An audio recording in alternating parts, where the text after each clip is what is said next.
semuanya, perkenalkan nama saya Nur Hayati dari Program Studi Antropologi Angkatan 2019 dengan nomor NPM 1705 10 19 0031. Saat ini saya sedang mengikuti kegiatan magang bersertifikat Kampus Merdeka di PT Agritama Sinergi Inovasi atau AGAVI. Kegiatan magang bersertifikat ini merupakan salah satu program yang diadakan oleh Kampus Merdeka dan Kementerian Pendidikan dan Kebudayaan Republik Indonesia. PT Agritama Sinergi Inovasi atau AGAVI merupakan salah satu mitra dari Kampus Merdeka yang juga memberikan kesempatan kepada seluruh mahasiswa di Indonesia untuk terjun langsung ke dunia kerja dan dapat mengaplikasikan ilmu yang dipelajari serta konsep dan pemahaman yang didapat selama masa perkuliahan. AGAVI merupakan perusahaan konsultan yang bergerak di bidang agriculture. AGAVI berfokus pada eksplorasi sumber daya pertanian dan pangan lokal, peningkatan nilai tambah melalui inovasi teknologi pangan, dan edukasi untuk mendukung pola konsumsi pangan sehat dan gaya hidup sehat. Posisi saya di sini yaitu sebagai Community Development yang memberdayakan dua kelompok masyarakat lokal di Nusa Penida, yaitu kelompok wanita tani Nusa Berdaya dan komunitas lokal muda, dalam konteksnya yaitu pengembangan UMKM berbasis kelompok masyarakat lokal. Kegiatan ini dilaksanakan secara luring di Nusa Penida, Bali. Kegiatan pemberdayaan terbagi menjadi dua, yaitu pemberdayaan kelompok wanita tani Nusa Berdaya dan komunitas lokal muda.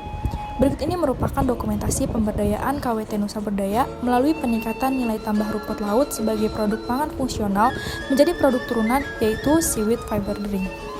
Kecamatan Nusa Penida, Provinsi Bali, memiliki komoditas rumput laut yang cukup besar dan berpotensi. Namun, budidaya rumput laut di Nusa Penida sempat ditinggalkan oleh pembudidaya karena terlena dengan pariwisata, mengakibatkan produksi rumput laut di Nusa Penida menurun. Para petani pun beralih profesi menjadi pelaku wisata. Banyak tempat budidaya rumput laut yang dialihfungsikan sebagai tempat berlabuhnya kapal-kapal wisata. Kemudian pariwisata menurun akibat adanya pandemi COVID-19 dan mempengaruhi pendapatan masyarakat lokal. Hingga akhirnya Pemprov Bali berupaya kembali membangkitkan kejayaan komoditas rumput laut.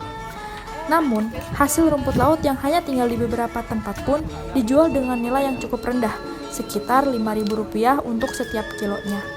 Mau tidak mau harus diterima oleh para petani demi mendapatkan pendapatan yang cepat untuk memenuhi kebutuhan.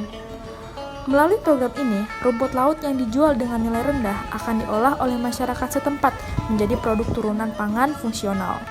Pengembangan produk dilakukan oleh AGAVI dan prosesnya akan dilatihkan kepada kelompok wanita tani, khususnya kelompok wanita tani Nusa Berdaya, sehingga mereka bisa memproduksi dan memasarkannya secara mandiri. Melalui program ini diharapkan terciptanya revitalisasi budidaya rumput laut di Nusa Penida dan menjadi salah satu alternatif usaha masyarakat lokal. Jenis rumput laut yang dibudidayakan yaitu jenis rumput laut ekotani. Dalam proses pembuatan minuman fiber, rumput laut yang diperoleh diolah menjadi tepung dengan cara dikeringkan. Kemudian, KWT Nusa Berdaya akan mengolah tepung menjadi produk turunan. Berikut merupakan dokumentasi kegiatan produksi seaweed fiber drink di Desa Toyapakeh, Nusa Penida, Bali. Pada tahap ini, saya melakukan monitoring terhadap pekerja, yaitu ibu-ibu KWT Nusa Berdaya. Monitoring dilakukan dengan mengacu pada pedoman CPPOB, yaitu acuan umum bagi industri pengolahan pangan dalam menghasilkan produk bermutu dan aman, dan CPPB IRT, cara produksi pangan yang baik untuk industri rumah tangga. Gradasi bersyaratkan GMP yaitu mengacu pada pertama, peralatan atau mesin produksi harus bersih dan aman. Kedua, karyawan harus mengenakan APD yang lengkap. Dan yang ketiga, jika tidak memiliki lab atau tempat produksi, bisa menggunakan milik pemerintah atau swasta. Ibu-ibu KWT Nusa Berdaya sendiri telah memiliki rumah produksi yang sudah cukup memadai. Dalam pelaksanaannya, ibu-ibu KWT Nusa Berdaya telah sadar untuk mengenakan APD lengkap. Setelah kegiatan produksi terlaksana, kami melakukan evaluasi di mana evaluasi ini ditujukan untuk mengetahui adakah hambatan atau kendala selama produksi berlangsung, serta mengidentifikasi apa masalah atau problem di luar itu. Teridentifikasikanlah beberapa akar permasalahan yang dialami oleh KWT Nusa Berdaya.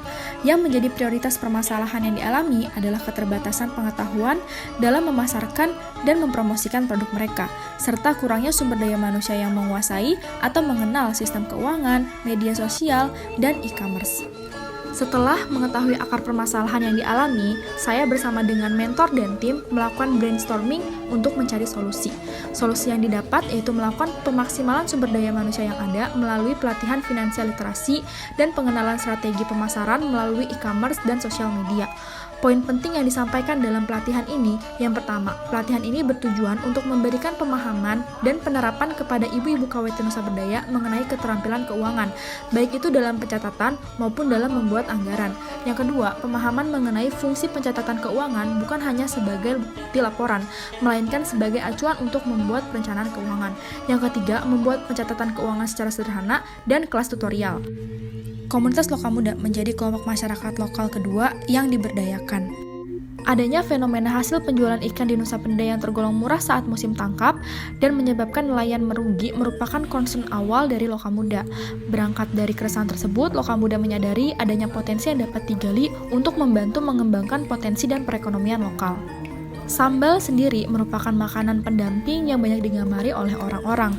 Di Nusa Penida sendiri ada sambal lalah yang menjadi favorit masyarakat Nusa Penida. Berdasarkan keresahan tersebut, muncullah ide atau inovasi untuk mengolah hasil tangkapan nelayan menjadi produk yang bernilai jual lebih, yaitu sambal. Setelah melakukan tahap awal, yaitu memahami kebutuhan, tujuan, dan keinginan dari Lokal Muda memiliki kendala dalam pemasaran produknya dan pemahaman mengenai finansial literasi. Sehingga pelatihan mengenai finansial literasi juga dilakukan kepada Lokal Muda. Pelatihan terdiri dari 3 sesi, yaitu pemaparan materi, kemudian diskusi tanya-jawab, dan sharing session. Poin penting dalam pelatihan ini yang pertama, manfaat dari literasi keuangan adalah untuk menumbuhkan kesadaran pada Lokal Muda untuk membuat keputusan keuangan yang cerdas. Kedua, tips dan cara membuat laporan keuangan yang baik dan sederhana. Yang ketiga, bagaimana menginput data penjualan dan cash flow dalam template yang sudah disiapkan. Dan yang terakhir adalah pemanfaatan e-commerce sebagai platform penjualan untuk memperluas medan pemasaran. Melalui program magang ini, diharapkan kedua kelompok yang diberdayakan dapat secara mandiri mengembangkan usahanya. Terima kasih.